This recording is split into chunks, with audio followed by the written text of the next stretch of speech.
like that. It really isn't like that. And I think we need to understand that very clearly for ourselves and for others. And just like we saw with the different definitions of the Majjhima, Kanistha, and Uttama, that you can be an Uttama in some areas and a Kanistha in other areas, yes? And this is our practical experience. Just like I was a school teacher for a long time. And you know, some children are really good in mathematics, but struggling in reading. That happens. Or when we mature from being a child to an adult. You know, some people mature intellectually before they mature physically. Or they mature physically before they mature emotionally. Isn't that correct? We don't mature at the same rate in all the same things at the same time. Now, hopefully you get to a point where you're mature in everything. But it's not that becoming mature in one thing guarantees you're mature in something else at the same time. This is nicely explained by Vishwanath Chakravarti Thakur in his Madhurya Kanambani, where he talks about to become steady. And steadiness is, by the way, a middle stage of bhakti. It's not the end. Once you're steady, you're practically liberated. It's kind of like a prisoner out on parole. You're free, but you could be pulled back in if you're not careful. And he talks about nistha as operating on 4 levels. To be fixed in what you're doing on the physical platform with your body. You chant your rounds every day. You wake up early. You offer arti. You eat only prasadam. To be fixed on the mental level, to always be thinking of Krishna. To be fixed on the speech level, to always speak about Krishna. And to be fixed on the quality level, to have all good qualities. And he says, usually, first you're fixed in body, then mind, then speech, then mind. And he said, you can be fixed in qualities, but if you're not fixed in body, speech, and mind, that doesn't count as being fixed. But he also says things can happen in another order. That means you could be first fixed in mind before you're fixed in body. Think about what that means for a minute. What does that mean? A devotee could first be fixed on Krishna in their mind before they're fixed in their bodily behavior. Think about that for a minute. What does that mean? That's pretty amazing, isn't it? That may happen in another order. So I'd like to ask all of us here. So do all of us here have some things in Krishna consciousness that are really, really hard, and no matter how much we've tried, we haven't been able to do them as well as we'd like? Okay. Do all of you here have things that's kind of in the middle? You do them, but it takes some work, it takes some effort. You have to really be conscious. You have to think about it. You do them, and you do them well, but it takes some effort. Okay, and how many of us have things that are just as easy as breathing? I'm sure for some of us, no gambling is just as easy as breathing. How many of us have some things in Krishna consciousness that are as easy as breathing? Now, my guess is that my easy as breathing might be someone else's struggle. You follow? Like, I've never gambled in my life. For me not to gamble, I'm not even aware that I'm not gambling. You understand? But I met initiated devotee who's addicted to gambling. And for him, that's the biggest struggle.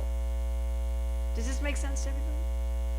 And my really big struggle that I'm like, oh, why can't I ever get this right?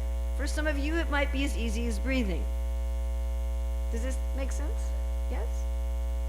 I'm sure we don't all have exactly the same struggles. If we were all to write an anonymous list and compare them, I'm sure that would be very, very, very different.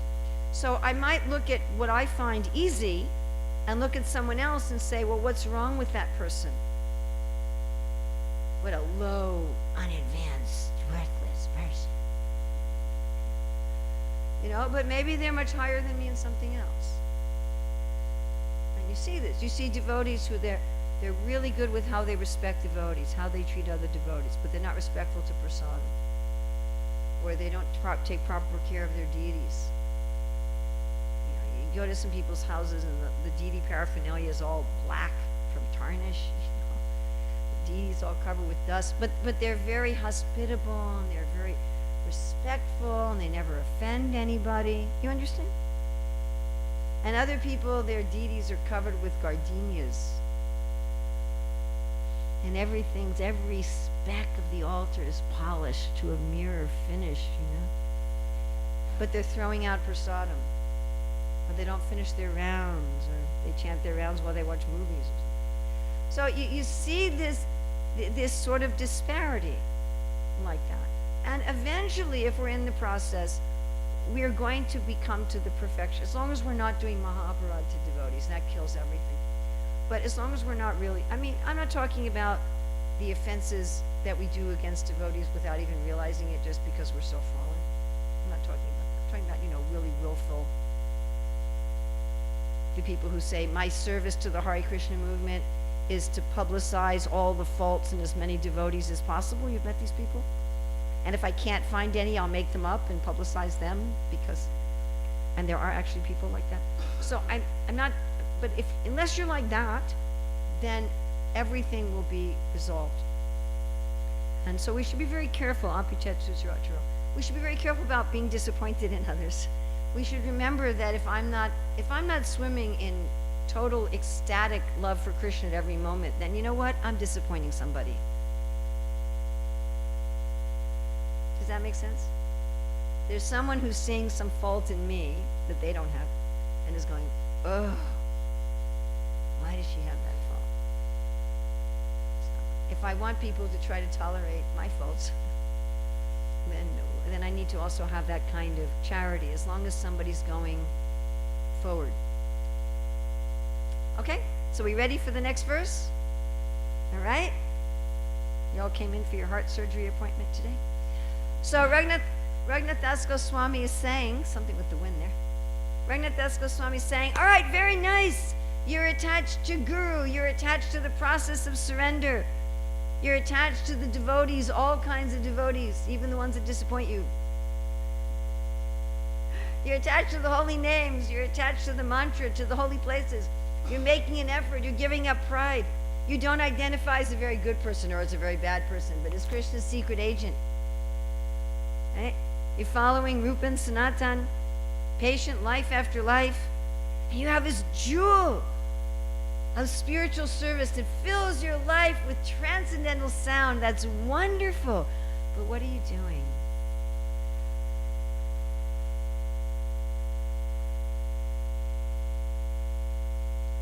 Asakchesta kashta pradavikata pashalibiriha prakamam kamadi prakata patapati vyatikarai kale badvahanye hamiti pakabhidvartma pagane Kuru tvam putkara navati sayata tvam manaita.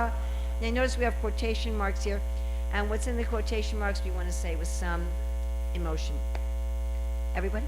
Well, here on the revealed path of devotion, I have been attacked by the gang of my own lust, etc., who have bound my neck with the troublesome, dreadful ropes of wicked deeds. I am being killed.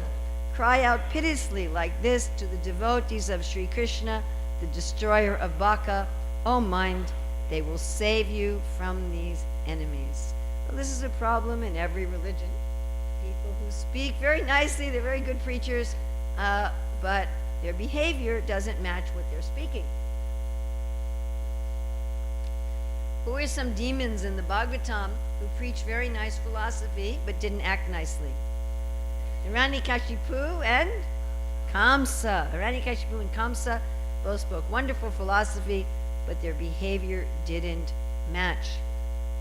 So Raghunath Das Goswami says you're on the revealed path, you're on the shining path of love, but there's highway robbers. So I think here in Naperville you don't have any highway robbers, right? In Detroit there are. I mean, last time I was in Detroit, they told me, don't put gas in your car in the inner city. Because as soon as you get out of your car, somebody will steal your car. They said only put gas in your car in the suburbs.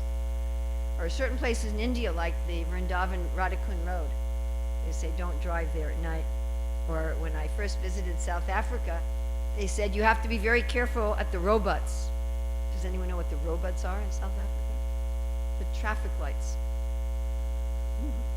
People get their cars stolen, and one devotee's son actually got murdered in a traffic light for his car. So, there are still places in the world where there are these highway robbers.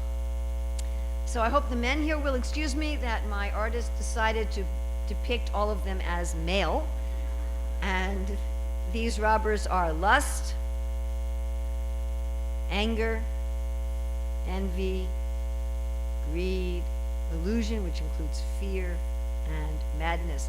Now, if you look carefully at the ropes, I don't know, I don't have a book with me, but if you can see it very clearly in your book also. And you can see the ropes are made out of wicked deeds. You see they're not ordinary ropes? Right? Do you see that? Can you see that on the screen?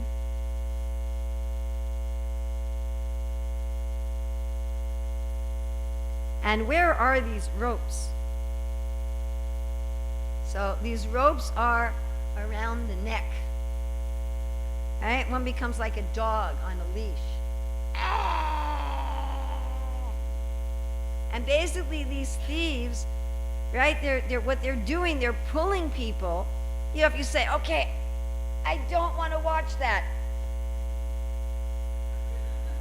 I don't want to eat that. And you eat it. I don't want to do that. And you do it. Right? And it's, well, not any of you. I shouldn't say you. Actually, this verse is not about anybody here. Okay, I want to make that very clear. This verse is only about people who didn't come to the seminar. And so you can please inform them later what this is about.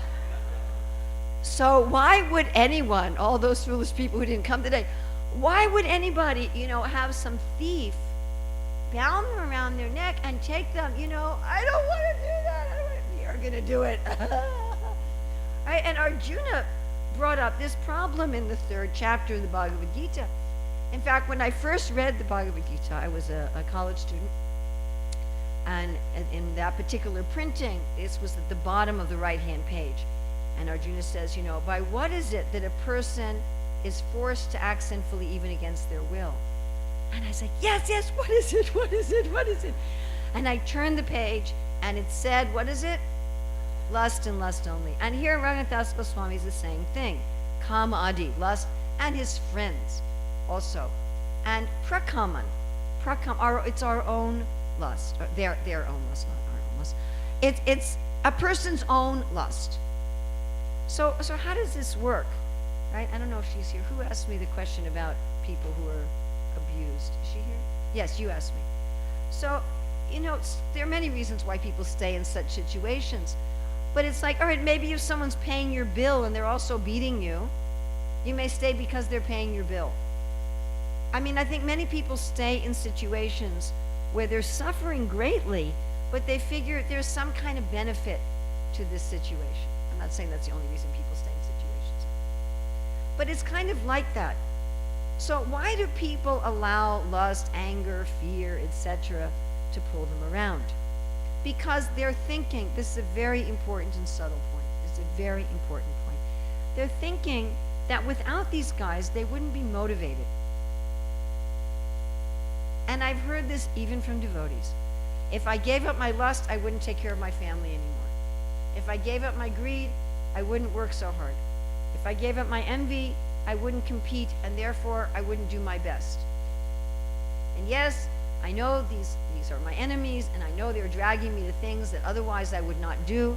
They're forcing me to act against my own ideals. They're forcing me to act against what I'm speaking. Remember, these are people who already have this jewel filling them with transcendental sound.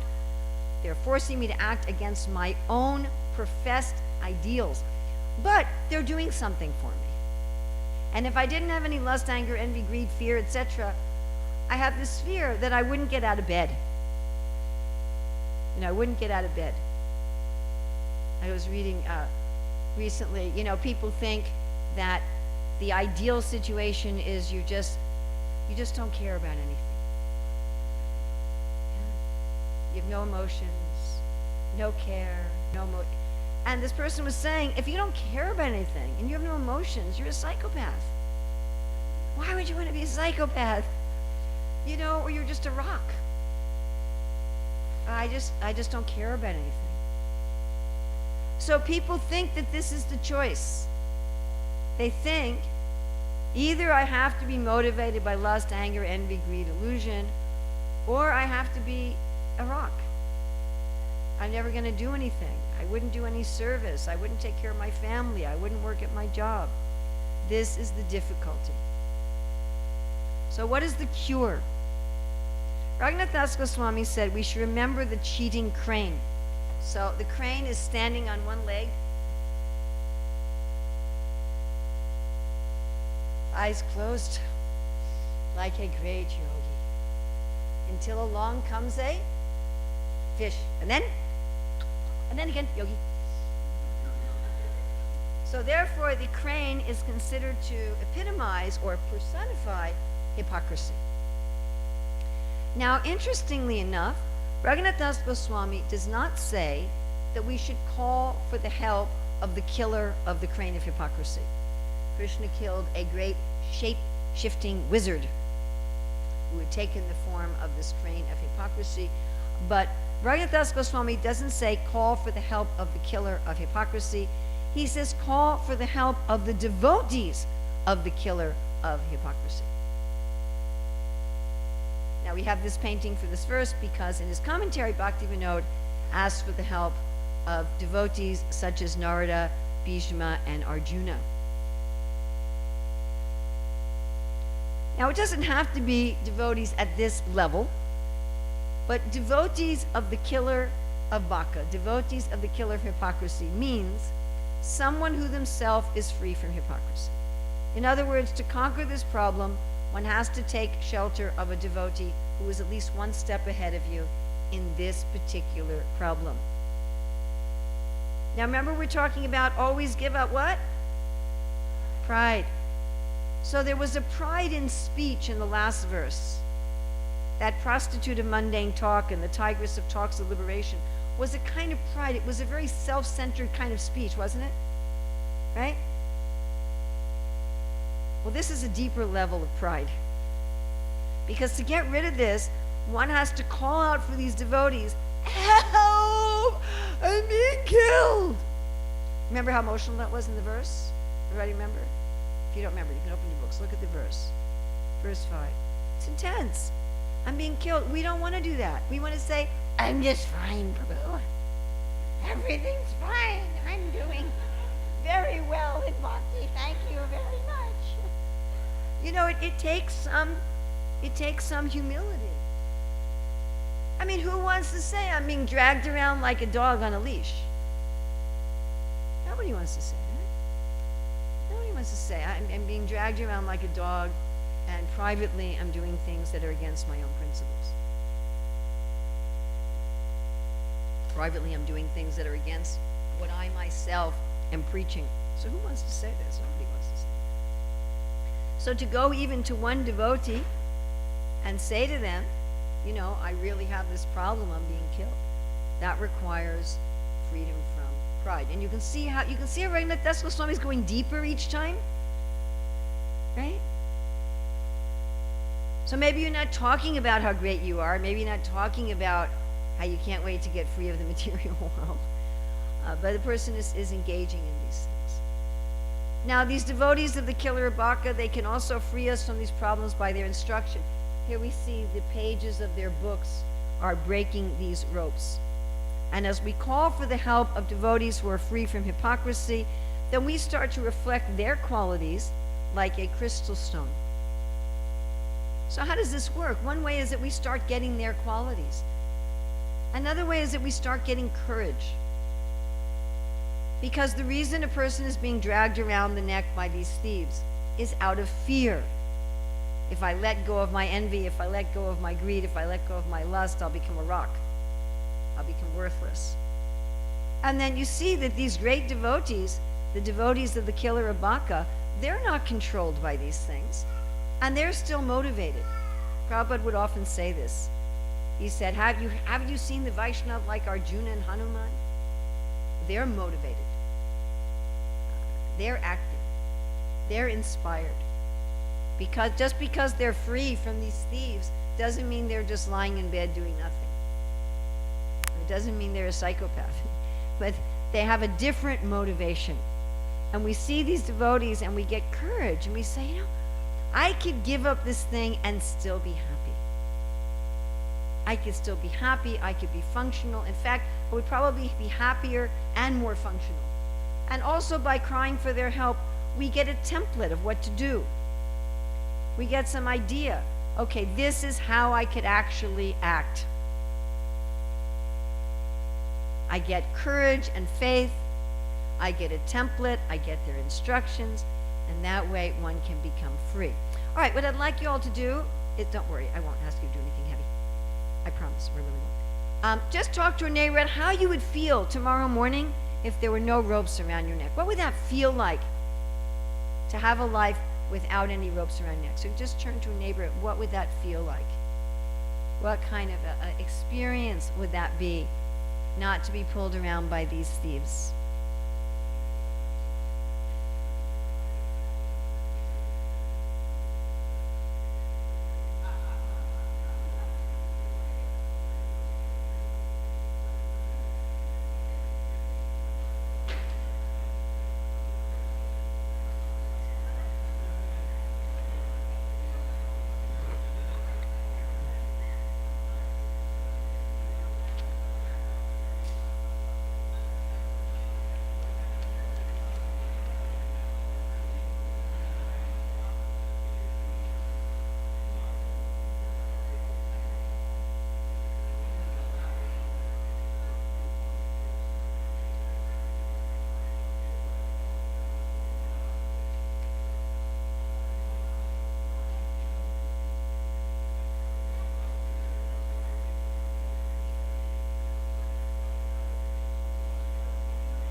Okay, thank you.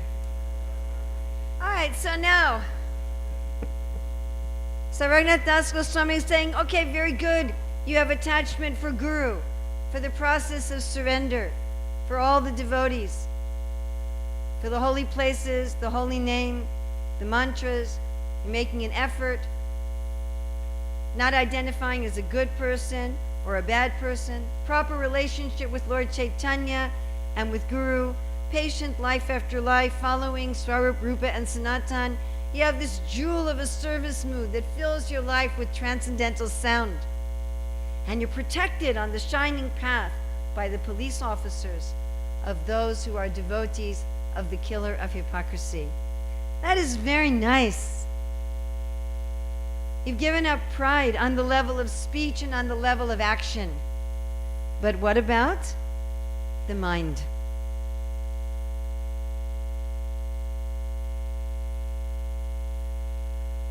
Are cheta prodyat kapata kutinati bharakara sharan mutresnat vada hasikatam saratvam gandharva giridhara pada prema vilasat Sudambodal snatva tvam